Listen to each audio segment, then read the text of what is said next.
guys, my name is Shay. Welcome to my channel. Today I'll be reviewing All American Season 3, Episode 10, Put Up or Shut Up. Don't forget to like, comment, and subscribe. Let's get it. The episode starts off with Jordan and Asher hanging out at the cafe after the school dance. JJ comes in with the crown and it's clear that he won Homecoming King. JJ is feeling himself and says that even though he won, he will always be the same. And I'm like, good, because we wouldn't want you to change.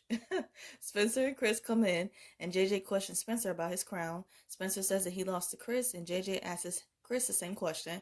Chris says that he thought that it was a little corny to wear the crown after the dance, and JJ just has this look on his face like it was hilarious. Olivia comes to her meeting and she meets Nina, a very enthusiastic and overly helpful person. Olivia realizes that Nurse Joy is in charge of the meeting, and Nurse Joy is the same woman who was helping Spencer in the hospital the night he got shot. She was the only one who was really looking out for him and truly helping him while everyone else just didn't care. So, shout out to Nurse Joy. Spencer, Jordan, Asher, and JJ are playing a game, and they all talk about playoffs. Spencer mentions that he is waiting on the test scores and says that if a bunch of them are eligible, the team will have a good shot at playoffs. Simone and Vanessa arrive at the cafe, and Dane and Cam come to talk to them. Dane tries to catch up with Simone, and the conversation is short like it should be. Dane tries to be the good guy and apologize to Simone for everything. Jordan and Spencer come out, and as always, Dane and Cam are both trash-talking them. While they leave, Cam mentions that he already has 4 scholarship offers and sarcastically questions Spencer about how many he's gotten. JJ is asking Vanessa if she is intimidated by his crown and him being Homecoming King, and Vanessa reassures him that she isn't intimidated, but you can tell that she's just trying to leave and go home. Vanessa says that she is tired and she leaves, and Asher gives JJ advice to stop trying so hard.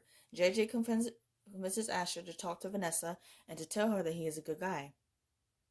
Asher catches up with Vanessa and tells her that JJ has a good heart and that he is really loyal. Vanessa says that she is waiting for someone else. She tells Asher that the only reason they didn't kiss during the summer was because he was in a relationship. She suggests that they kiss because they are both single now, and Asher tries, but he stops himself. He says that JJ will be hurt, and Vanessa says that they just have her own timing. During the meeting, Nina is sharing her story about being a sponsor. Joy says to the group and asks if anyone wants to introduce themselves, and Olivia says nothing. After the meeting, Olivia comes over to Joy, and Joy says that she remembers her. Olivia tells her that she had a relapse and mentions that her and her parents thought that this place would be good for her. Joy tells her that participating in the meeting is important. Laura asks Olivia about the meeting. She tells her that she got scolded for not introducing herself. Nina leaves and says goodbye to Olivia. Olivia tells Laura about Nina and says that she doesn't want to make a mistake when choosing another sponsor. She mentions that getting close to her last sponsor, Leslie, was not a good idea. Spencer comes to the table for breakfast, and Grace is reading an article a writer wrote about Spencer having a bad season and that he hasn't kept his promise of getting the team to the playoffs. Grace gives him advice and tells him to prove them wrong and to make the playoffs. She's such a good mom. Such a good mom. Mo comes over to Coop and asks her if Patience is around. She mentions that she has important documents for Patience to sign, and Coop is still not believing her act. Mo leaves the papers with Coop and she leaves. JJ comes to Asher and asks how things go with Vanessa. Asher tells him that Vanessa is into someone else, and JJ knows that he's referring to himself. He gets upset and pins up Asher on the locker, and Jordan breaks it up. JJ slams his gym locker, and Jordan looks like he's just having a serious migraine. I'm like, oh boy. From that moment on, I was getting worried about Jordan because I'm like, man, what's wrong? Spencer comes into Billy's office and Billy informs him about the test results. He gives Spencer a look and then he jokingly tells him that the players are eligible and they are suiting up for tonight's game. Billy tells him that he asked 9 college coaches to come see him play and 8 of them agreed. He tells Spencer to be great, and Spencer doubts himself for a second. Billy tells him a story about how Corey did 7 touchdowns during the homecoming game 25 years ago. Spencer says that he wished people would remember how good Corey was and that no one even really talks about his record. Billy tells Spencer that he has something special planned for Corey after halftime and that people will remember him. He mentions that if Spencer plays great like he knows he can, people will remember him too. Coop comes over to Layla with Patience's papers for Mo. Layla opens the file and says that she has been waiting on those papers and Patience will finally be out of her contract. Coop suggests that JP had no choice with letting Patience join Lil Jewel's tour, and Layla questions her about it, but Coop says that she has to leave. Billy comes to Beverly and Jordan is working out. Billy lets Jordan know that the coach from Arizona State is coming to watch him play during the game. Coach Montez comes out and Billy and her are finally introduced. Jordan goes to wash up and Coach Montez says that she didn't tell Jordan that she convinced Arizona State to come and see him play so he wouldn't get tense and clam up during the game. Olivia is sharing her story, and She talks about how she didn't think that she would relapse because she was happy. She mentions that she was always there for others and she felt like everyone left her when they needed her the most. She mentions that the reason she started drinking was because everyone was picking up and moving on with their lives. After the meeting, Nina tells Olivia that it is not her fault that she relapsed. Nurse Joy interrupts them and asks the question of whose fault is it then that Olivia relapsed. She tells her that Olivia can't take responsibility for her relapse, then she is wasting her time. Kia and Coop talk about how Kia feels like Coop is profiling Mo. Coop says that she knows Mo is up to something, and Kia tells her that they both have a past. Coop says that they are different, and Kia says that she is profiling Mo. She tells Coop that they have enough people profiling them, they don't need to do it to their own. I'm like, that is so true. Billy gives a speech to the team that if they lose one more game, that means no more playoffs.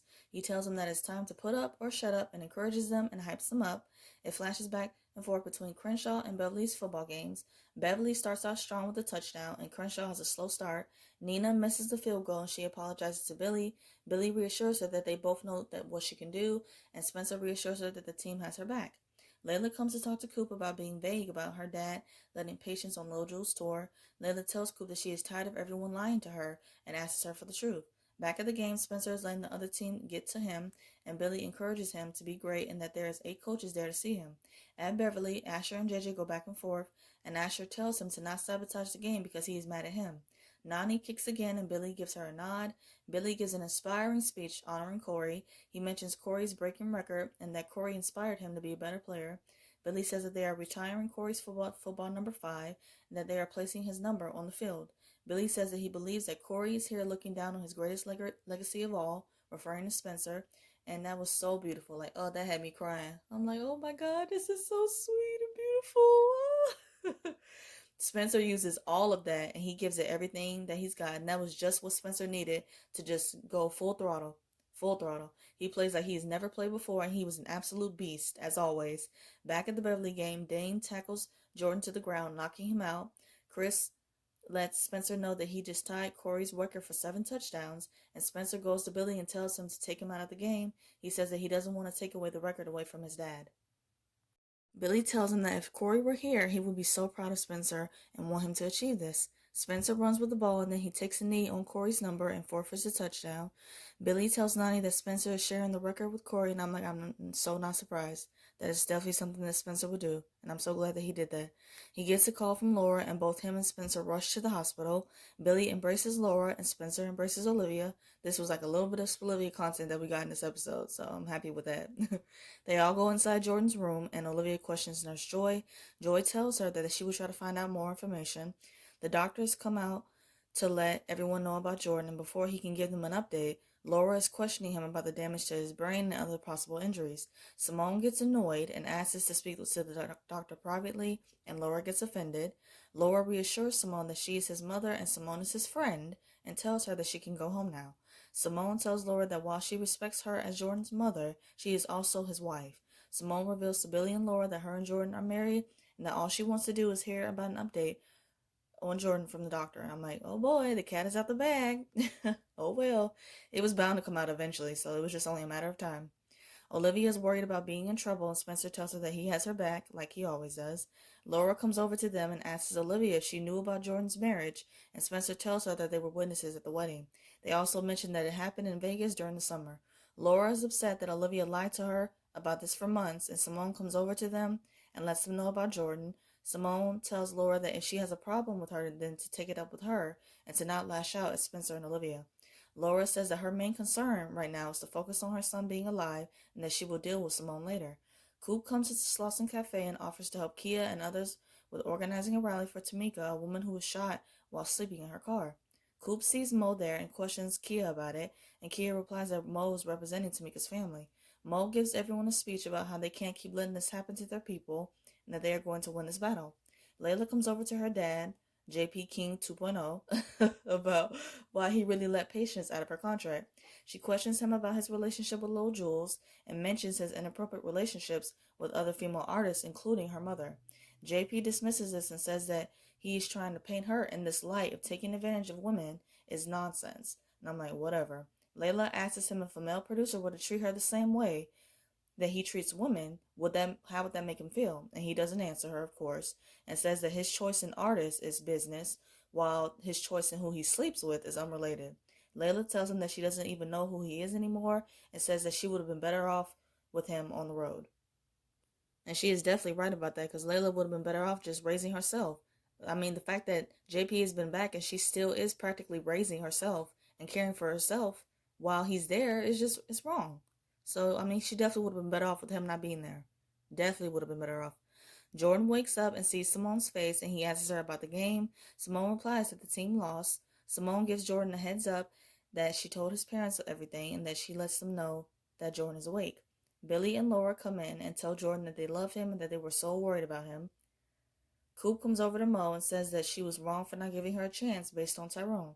She mentions that Mo has clearly changed and that she is the last person to realize it. She apologizes to her and Mo accepts her apology and Coop leaves.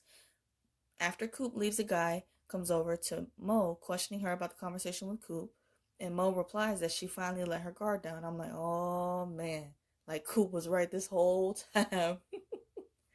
Like, dang, man, dang. The doctor comes in and lets them know that from the scans, Jordan has repeated damage from a first injury that never fully healed.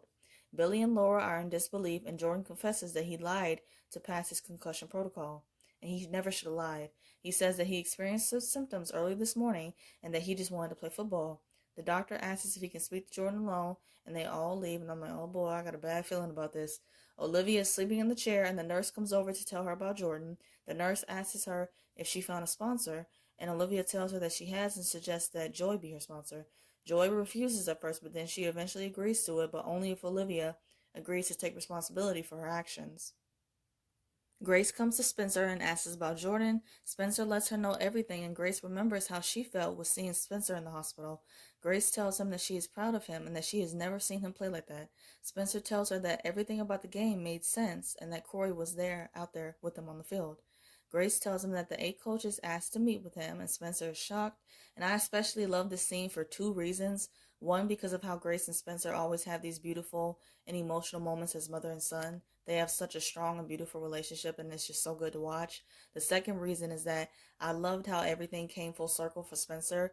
We see a good majority of the season Spencer stressing out about not being able to keep his promise of getting the team to the playoffs, but also about worrying about college scholarships. So not only did the team win the game and that they're going to the playoffs, but that he has 8 coaches wanting to meet with him. Like, look at God. Look at God. If God be for you, who can be against you? So I love this moment so much. Grace congratulates him and they hug, and she also really tells him that God has a plan for him. So I love that moment as well. Billy and Laura and Olivia and Simone come into Jordan's room, and they all tell him that he will be back on the field better than ever. Jordan reveals that his doctor told him that he might not be able to play football again this year, and I'm like, what? Jordan is crushed and says that it's his senior year and that's his entire future. And I'm like, damn it, man, Jordan, you shouldn't have lied. And not only that, but then taking a anti-nausea medication to pass a concussion protocol, like, he just made such a risky move with that decision. And I'm worried about how this is all going to play out. To wrap up this video, I'm going to do 3 quick things. First, my quick thoughts on the episode. I like this episode. I would say Jordan and Spencer's storylines were the highlights for me. Those just tugged at my heartstrings, especially Spencer's. Second, my thoughts on next week's promo. It shows Coop on the front lines doing activism, which is really good to see. It shows a man telling Spencer to not let activism get in the way of him playing football and achieving his dream. Third, I'm going to do a quick rapid fire of the episode. Favorite scene, Billy giving the speech about Corey and honoring him the way that he did. Them retiring Corey's number and putting it out on the field was so beautiful, and it definitely had me emotional. Favorite quote, God has a plan for you by Grace. I love that line so much. Favorite duo, Nurse Joy and Olivia. I loved how Joy was giving tough love to Olivia and refused to sugarcoat anything. I think Olivia is going to be in good hands with Joy being her sponsor. Favorite look, Kia's Bantu knots were everything, and she looked so cute. And my WTF moment, Mo actually being the bad guy, and Lily fooling Coop, and turns out she was right this whole time. Ugh, man. I hope you guys enjoyed my review of All American. I review other shows like Riverdale, Legacies, Good Trouble, and some other stuff. And if those interest you, please check out those videos on my channel and subscribe. Let's keep the conversation going, and let me know your thoughts about the episode in the comments. I hope you guys have a great day, stay safe, and see you guys next week.